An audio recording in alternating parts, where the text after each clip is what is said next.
Mesdames et messieurs, bonjour ou bonsoir, tout dépend de l'heure à laquelle vous écoutez cette vidéo chez vous. Je m'appelle Michel Bienton, journaliste web camerounais, et merci de faire confiance à cette chaîne YouTube de l'engagement sociopolitique. Bienvenue à cette causerie citoyenne sur l'actualité camerounaise et africaine. Bienvenue à la chronique de MBT, mesdames et messieurs.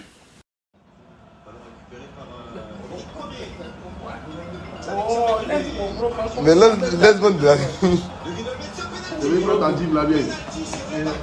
C'est au front, je suis venu prendre. Ça c'est sûr. Est-ce que c'est de c'est pas bien défendu, on a parlé de ça. Mais pourquoi tu fuis? Je laisse ça, mon frère. Je laisse ça pour construire ton avenir. Le pays est monté. Et ça là, c'est 1 million, tu es sûr? Ah bien, c'est 1 200 000 donné là, il faut compter l'argent. Ah, c'est quoi? Ça, c'est pas 1 million, ça, c'est 500 000. Je ne veux pas. Tous. Je ne suis un enfant. Ah, tu aimes l'argent, hein? Non, ça, c'est pas 1 million. C'est 1 200 000 donné là. Tu vas me donner 1 300 000, maintenant tu me donnes 1 200 000. Mais 1 200 000, ça fait quoi? C'est pas 100 000 mais qui ça, c'est pas 1 million, ça, c'est 500 000. Petit, viens. Il faut faire ça 100 000 et voir. Si tu as des hier et te connais, quand tu es trop malot, il faut compter. Et ça ne descend pas à 500 000. Tu demandes 1 million 10, tu demandes 1 million 300, tu donnes 1 million 200. Là, il connaît 500 000. Alors, mesdames et messieurs, il sera question au cours de cette édition de la chronique de MBT de l'enrichissement sans cause, hein, en prenant prétexte de cette affaire qui fait les choux gras de l'actualité du côté de la Côte d'Ivoire. Il y a un certain Apouchou National, hein, que vous connaissez, l'influenceur ivoirien, qui en ce moment est sous main de justice dans son pays. Alors, il est accusé, hein, d'avoir brandi sur les réseaux sociaux des liasses d'argent, une forte somme d'argent. Cette vidéo, justement, qui a poussé les fins lignées de la police économique, hein, de Côte d'Ivoire de l'interpeller afin de retracer, hein, l'origine de cet argent. Et par la suite, hein, le procureur de la République, du moins les autorités de poursuite de Côte d'Ivoire, l'ont placé en détention provisoire.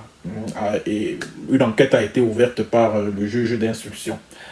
Voilà. Et je commencerai par dire que je ne sais pas exactement ce qui arrive à nos jeunes cadets, à nos petits frères là, qui sont nés dans les années 90-2000 là. Franchement, c'est-à-dire que je n'arrive pas à comprendre ce qui arrive à cette génération. Moi, je me souviens quand on était plus jeunes, nos parents nous enseignaient premièrement à aller à l'école. Nos parents mettaient un accent particulier sur notre instruction. C'est-à-dire que le parent, quand il payait votre scolarité, il vous disait que, écoute, j'aimerais que tu apprennes tes leçons, que tu réussisses aux examens, que tu nous ramènes des diplômes et que tu sois quelqu'un demain qui puisse être utile à la famille, à ta propre famille que tu vas bâtir et à tes parents. Ça, c'est ce que nos parents nous ont enseigné. Ils ne nous ont pas enseigné à engager une course effrénée contre l'enrichissement, peu importe son origine. Jamais, on ne nous a jamais enseigné ça. Jamais. Oh, je n'arrive pas à comprendre ce qui arrive à cette génération de nos cadets là. Je n'arrive pas à comprendre. C'est-à-dire, tu vois un bonhomme, tu le voyais là sur Facebook, en train de faire 1, 2, 3, 4 petites vidéos, 4 petits directs sur Facebook, sur YouTube, et puis pam pam. Un temps de mouvement, on le voit déjà rouler dans une voiture, des voitures de rutilant bolide qui coûtent des dizaines, voire des centaines de millions. Tu prends l'argent, d'où te vient l'argent? L'argent la sort d'où? Parfois, je reste comme ça, je me pose la question de savoir, mais est-ce que c'est le même argent pour lequel nous nous battons là et que nous avons du mal à avoir? Mais tu vois ces jeunes petits frères, on parle d'Apouchou en Côte d'Ivoire. Au Cameroun, il y a plein de jeunes gars comme Apouchou là, qui vivent à 100 à l'heure, ils ont 22, 23, 24 ans, ils sont très jeunes. Et la particularité avec tous ces jeunes filles comme garçons d'ailleurs, c'est qu'ils ont arrêté l'école. Soit au niveau du BPC, parfois même le diplôme, il n'a pas eu. Soit il a fait il a passé l'examen du baccalauréat avec succès. Et puis il dit que non, il arrête l'école parce qu'il veut devenir influenceur, parce qu'il veut être égérie de je ne sais quelle société de Paris où il propose des codes promo, etc., etc. Vraiment. Et la question que moi je me pose souvent est celle de savoir si Facebook, si Zuckerberg décide maintenant que Facebook, là, je ferme ça. YouTube, Google décide que YouTube, là, allez, on ferme. Et ces sociétés de paris sportifs, là, décident également de fermer boutique. Ces jeunes-là vivront de quoi? Ils vivront de quoi? De quoi vivront-ils? L'année dernière, il y a une jeune fille qui est sortie comme ça de nulle part, une certaine croqueuse de diamants. Elle commence à dire que non, elle aussi, elle distribue déjà de l'argent aux gens à gauche et à droite. Ce qui arrive même à Pouchou Nassouval en Côte d'Ivoire, c'est la preuve justement que là-bas, l'État est organisé. C'est la preuve que là-bas, l'État fonctionne de manière tout à fait normale. Or, au Cameroun, on a vu croqueuse de diamants distribuer des liasses d'argent. On la voit construire des châteaux, des duplex à gauche et à droite au Cameroun. Mais personne, aucun enquêteur, aucune autorité policière ni judiciaire n'interpelle cette jeune fille pour lui poser la question de savoir d'où provient son argent. Personne. Personne. Et même ce qui arrive à Pouchou National, j'accuse sa maman, Bleu Brigitte. Sa maman est responsable de ce qui est arrivé à son fils. Elle aura beau venir se justifier, venir susciter notre compassion, elle-même, elle est responsable de ce qui est arrivé à son fils. Parce que c'est de là que tout part. Cette femme aurait dû poser la question de savoir à son fils, mais mon fils, je te vois venir ici avec des grosses voitures, tu dis que tu viens d'acheter la voiture, que tu demandes que je prie pour toi. Hein? On te voit, tu viens ici avec les grosses sommes d'argent, les liasses d'argent. Tu étais en France là-bas. Qu'est-ce que tu faisais même là-bas? Comme boulot, comme travail. Et tu reviens ici en Côte d'Ivoire. Quand tu sors le matin, tu t'en vas faire quoi? Qu'est-ce que tu fais dans la vie? Qu'est-ce que tu fais comme travail pour avoir autant d'argent? Tu fais des affaires, oui. C'est quoi le nom de ta société? C'est quoi le numéro de patent? Le numéro de contribuable, c'est quoi? Le registre de commerce, c'est quel numéro? Le siège de ta société, c'est où? Tu as gagné des marchés. Explique-moi, mon fils. Et même si tu étais un homme d'affaires, est-ce que les hommes d'affaires distribuent de l'argent comme ça, là, au vu aussi de tout le monde? Et quand son fils venait avec des liasses, des billets de banque comme ça, elle était contente. Elle dit non, donne-moi encore, donne-moi, mon fils, donne-moi. Après, je vais prier pour toi. Pourtant, sa maman aurait dû lui poser la question de savoir que mais cette grosse somme d'argent-là, que tu amènes souvent ici à la maison, d'où te vient cet argent? D'où vient-il? Qu'on ne nous parle surtout pas des contenus sur les réseaux sociaux et tout. Non. Je suis désolé. Nous tous, nous sommes des créateurs de contenu et nous savons comment on fait pour gagner de l'argent à partir des contenus qu'on poste sur les réseaux sociaux. Donc, laissez-nous les histoires des créations de contenu là. Vraiment, ça ne passe pas. Ça ne passe pas. Ça ne passe pas. Ça ne passe pas. Et l'argent que Apuchou était en train de compter là, comme ça là, devant... C'est-à-dire que dans la vidéo que vous avez tous regardé là, c'est-à-dire que le montant là s'élève à près de 100 millions de francs CFA qu'il avait par devers lui. Voilà pourquoi la police ivoirienne l'a interpellé, afin qu'il vienne justifier la provenance d'une telle somme d'argent. Et c'est tout à fait normal. C'est tout à fait normal, puisque la Côte d'Ivoire est blacklistée comme un pays où règne le blanchiment d'argent, un peu comme le Cameroun là. Oh, tu vois des jeunes enfants, 22, 23, 24 ans. Tu roules déjà dans des grosses voitures, des voitures qui coûtent 50 millions, 100 millions. Tu prends l'argent. Ouf. Où est-ce que tu prends l'argent? Tu prends l'argent où? Oui, tu es égérie d'une société de paris sportifs. Et la société de paris sportifs là te paye combien comme ça là? Pour te permettre de t'enrichir aussi facilement et aussi rapidement. Faut pas qu'on nous prenne pour des cons. Faut pas qu'on nous prenne pour des cons, pour des ignares. Faut pas qu'on se paye notre gueule. Des jeunes enfants de rien du tout. 22, 23, 24 ans. Tu touches à des centaines, des dizaines de millions, des centaines de millions. C'est quelle qualité d'argent ça? Tu fais dans les affaires? Non. Tu fais du commerce en gros? Non plus. L'argent la sort d'où?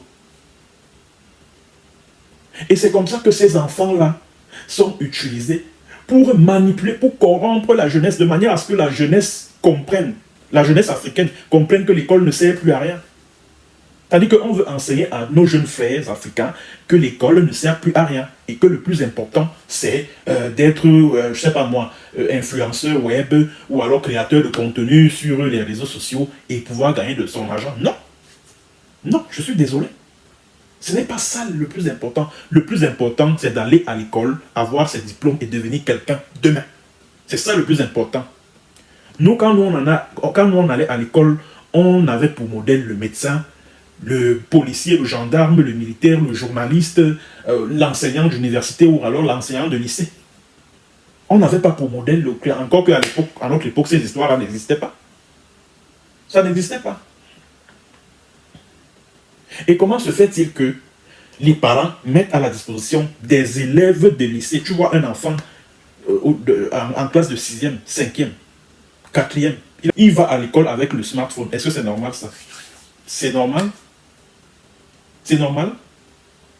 Moi, mon tout premier téléphone portable, on appelait ça à l'époque le cellulaire. C'est-à-dire que quand ces téléphones sans fil là venaient d'apparaître là, je l'ai eu en première année d'université. Mon tout premier téléphone portable, le téléphone cellulaire, comme on appelait ça à l'époque, c'était quand j'ai eu mon bac, quand j'ai commencé à l'université. C'est là où mes parents, encore que c'était inévitable pour être en contact avec la famille que tu as laissée dans l'arrière-pays, puisque nous, on devait voyager pour aller à l'université, à Yaoundé, à Soa et tout ça là. Donc pour garder le contact avec la famille, il fallait à tout prix le téléphone cellulaire.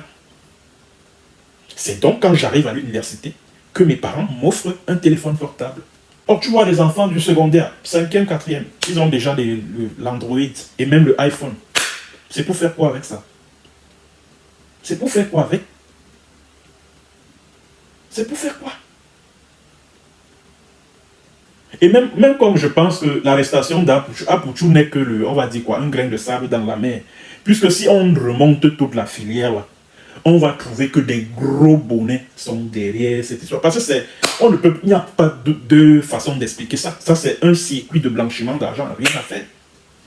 Rien à faire. Vous allez expliquer la provenance de cet argent là comment? Vous allez expliquer ça comment? Et même au Cameroun, il y a plein de jeunes gars là, au Cameroun, là, à Douala, à Yaoundé. Tu les vois, ils créent des contenus là sur les réseaux sociaux. Mais tu les vois en train de construire des duplex, en train de rouler dans de grosses cylindrées, de grosses voitures. Des voitures qui coûtent 20 millions, 30, 40 millions, 50 millions. L'argent la sort d'où? C'est parce que certaines hautes personnalités de la République au Cameroun qui pillent l'argent de l'État, qui pillent les caisses de l'État, investissent ça chez ces influenceurs et influenceuses là. Tu vois les jeunes filles. Tu étais là, tu faisais une ou deux petites vidéos là sur Instagram, sur Facebook, sur YouTube. Et puis, un temps de mouvement. Tu es déjà influenceuse. Tu voyages pour aller à Dubaï, voilà. On te voit à quatre épingles, roulant dans de grosses voitures, de grosses cylindrées, etc. D'autres ont même été des cinéastes par le passé. Et puis, subitement comme ça là, elles deviennent propriétaires de restaurants chics à Yaoundé, à Douala. Elles roulent dans de gros cylindrées, des voitures qui coûtent des centaines de millions. Où est-ce qu'ils ont pris cet argent-là? Il y a un autre influenceur là, donc il crée des contenus là sur les réseaux sociaux. Je ne vais pas donner son nom, il se reconnaîtra. Il a construit un truc là sur la route de Soa là. Il dit que c'est pour lui, hein, alors que il n'est que le prête-nom d'une grosse tête. C'est-à-dire qu'au sommet de l'État du Cameroun, en fait, c'est le business de cette grosse tête-là qu'il ne fait qu'assurer. Donc, il ne sert que de couverture. Et vous verrez que tous ces influenceurs-là servent de couverture à des activités pas très catholiques. et qui leur apportent autant d'argent. Et ils viennent mentir aux jeunes Camerounais que non, ils sont des créateurs de contenu, ils sont des machins, des égéries, des sociétés de paris sportifs, des égéries des marques de cosmétiques, etc., etc. Alors qu'il n'en est strictement rien. Alors qu'il n'en est rien. Il n'en est rien. Il y a des web comédiens là, les web comédiennes et tout, qui passent leur temps à brandir des liasses d'argent, exactement comme Apoutu National a fait là. Ils brandissent des liasses d'argent comme ça là, juste pour corrompre la jeunesse, pour les amener, pour amener les jeunes à ne plus croire en la réussite en passant par les études. C'est-à-dire qu'on veut pousser les jeunes Camerounais à croire que non, le seul moyen de réussir maintenant, c'est de créer des contenus sur Facebook, sur YouTube, sur Instagram, sur Twitter, etc. etc. C'est d'être web comédien, c'est d'être égérie de telle marque de cosmétiques, égérie de telle société de paris sportifs. Voilà. Et les jeunes Africains en général, progressivement, sont en train de perdre goût à l'école, aux études. C'est de ça qu'il s'agit. Et la responsabilité des parents ici est engagée. Quand un enfant vient avec une somme dont tu doutes de la provenance, dont tu doutes de l'origine, questionne l'enfant, pose la question de savoir que mais mon fils, quel est le travail que toi tu abats au point de t'offrir autant d'argent? Au point de t'acheter une aussi grosse voiture. Qu'est-ce que tu fous? Chaque matin, là, quand tu te lèves, qu'est-ce que tu fais comme travail? Tu dis que oui, tu es dans quel business? Il s'agit de quel business? C'est quoi la nature du business? Pose la question à ton enfant.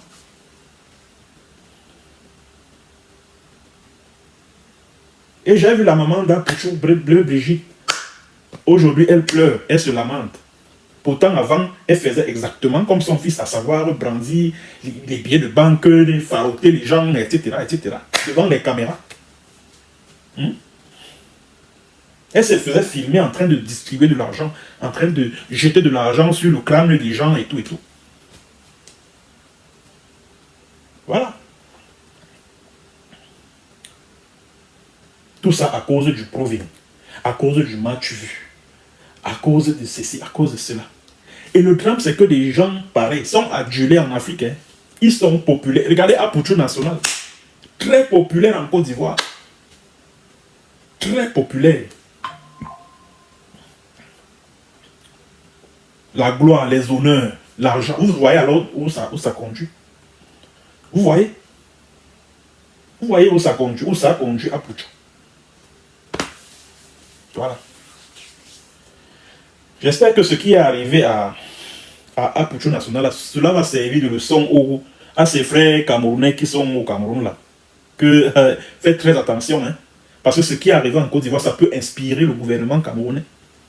Ah oui, ça peut inspirer le gouvernement camerounais.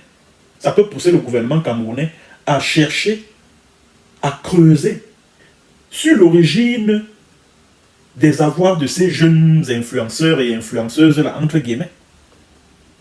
Ah oui?